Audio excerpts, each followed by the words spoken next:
Article 2 of the Constitution states that the executive power shall be vested in a President of the United States of America. In other words, it is the President that defines the executive branch. When you read this language, it says that no court may take over that role. No court may define or limit the scope of the duties of an official of the executive office of the President, the people who work in the executive office. I think that what your amendment does is a violation of separation of powers, and it's a violation of Article 2 of the Constitution. The gentlelady yield? Yes, I will. It's always good when the constitutionalist specialist comes in. It helps us all.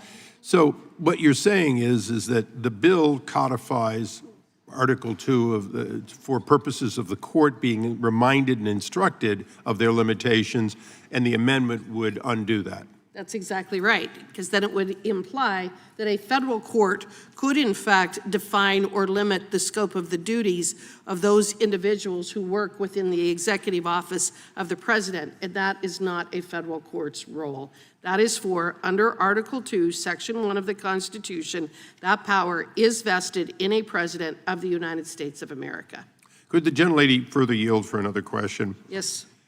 Your understanding is, with the current president, or the last one, or the next one, if we don't do something like this, realistically, the chief executive, president, would continue to have to answer a myriad of claims in up to not just 50 states, but multiple places in 50 states.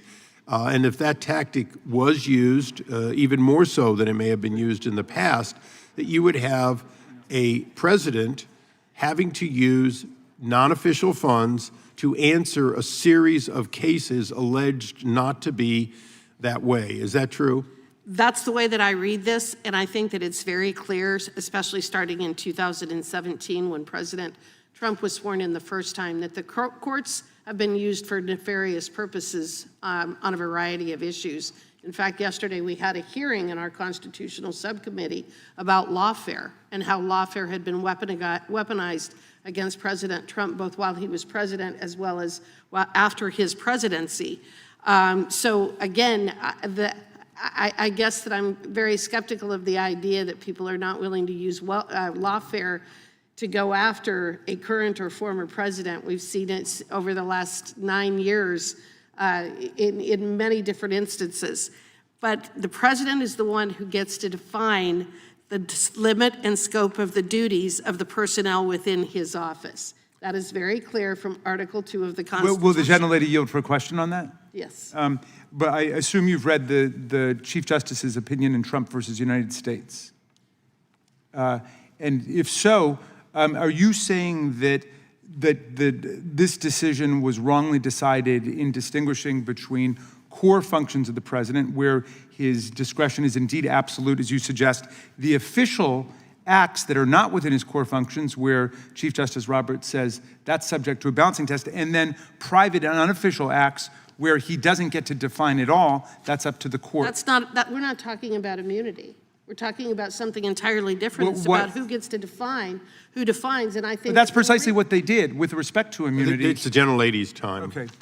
When you read the decision, they did not strip the president of the ability to define or limit the scope Yes, they did. the duties of the personnel within They his said office. if it's private and unofficial, the court will know it. And that's exactly what this is about. If you rob a bank, you can't say that's part of my duties because I'm trying to reform the CFPB. And that's not what he's saying. When you're defining or limiting the scope of the duties of an official within the executive branch within the official of the executive office of the president, all we're trying to do is prevent the violation of the separation of powers, as I've indicated. And No, you're trying to strip the court of substantive jurisdiction over the president's powers, and you can't do that. It's emphatically the province and the duty of the judicial department to say what the law is, including over the president. That is not what this provision says. Well, If it does, what does it say then? What does it mean to say no court may define or limit the scope of the duties of an official of the executive office of the The president? executive office, the president has the ability to define the scope of the individuals that work within, the scope